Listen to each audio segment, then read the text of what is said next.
എല്ലാവർക്കും നമസ്കാരം.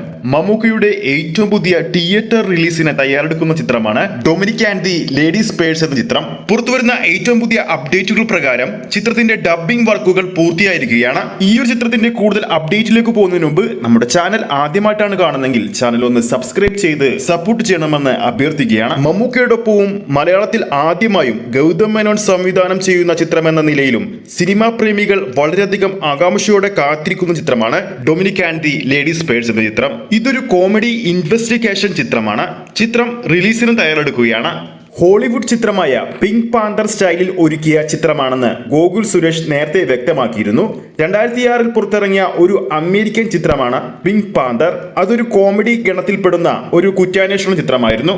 ഇന്നലെയായിരുന്നു മമ്മൂക്കയുടെ ഡബ്ബിംഗ് ചിത്രത്തിന് വേണ്ടിയുള്ളത് പൂർത്തിയായത്. ചിത്രത്തിന്റെ ഭാഗത്തു നിന്നും പുറത്തു വന്ന ടീസറിന് സിങ്ക് സൗണ്ടായിരുന്നു ഉപയോഗിച്ചിരുന്നത്. റിലീസായ ടീസറിൽ സൗണ്ട് ക്വാളിറ്റിക്ക് പോരായ്മകളുണ്ടെന്ന് വാദം ശക്തമായിരുന്നു. അതുകൊണ്ട് തന്നെയായിരിക്കും ഈ ഒരു ഡബ്ബിംഗ് ഇപ്പോൾ നടന്നിട്ടുണ്ടാവുക. നമുക്കെല്ലാം അറിയുന്ന കാര്യമാണ്, മലയാള സിനിമയിൽ ഏറ്റവും ഗാംഭീര്യമുള്ള സൗണ്ട് ഉള്ളത് മമ്മൂക്കക്കാണ്. അദ്ദേഹത്തിന്റെ സൗണ്ടിനെ പോലും ആരാധിക്കുന്ന ഒരുപാട് ആരാധകരുണ്ട്. അത്തരത്തിലൊരു നടൻ സിങ്ക് സൗണ്ട് ചെയ്യുമ്പോൾ സൗണ്ട് ക്വാളിറ്റിയിൽ പോരായ്മകൾ വരും. അത് ചിലപ്പോൾ ആ സിനിമയെ തന്നെ ബാധിച്ചേക്കാം. നിലവിൽ ലഭിക്കുന്ന റിപ്പോർട്ടുകൾ അനുസരിച്ച് Dominic and the ladies purse എന്ന ചിത്രം ജാനുവരി 16 അല്ലെങ്കിൽ ജാനുവരി 23 ആയിരിക്കും തിയേറ്റർ റിലീസിനെത്തുക. എന്തായാലും ചിത്രത്തിന്റെ കൂടുതൽ അപ്ഡേറ്റുകൾക്ക് വേണ്ടി നമുക്ക് കാത്തിരിക്കാം. ആരൊക്കെയാണ് ഈ ഒരു ചിത്രത്തിന് വേണ്ടി കാത്തിരിക്കുന്നത് എന്ന് താഴെ കമന്റ് ചെയ്യാൻ മറക്കരുത്.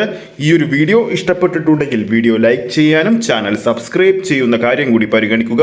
ഫേസ്ബുക്ക് പേജിലൂടെയാണ് ഈ ഒരു വീഡിയോ കാണുന്നെങ്കിൽ ഫേസ്ബുക്ക് പേജ് ഫോളോ ചെയ്യുക. അടുത്തൊരു സിനിമ അപ്ഡേറ്റുമായി നമുക്ക് വീണ്ടും കാണാം.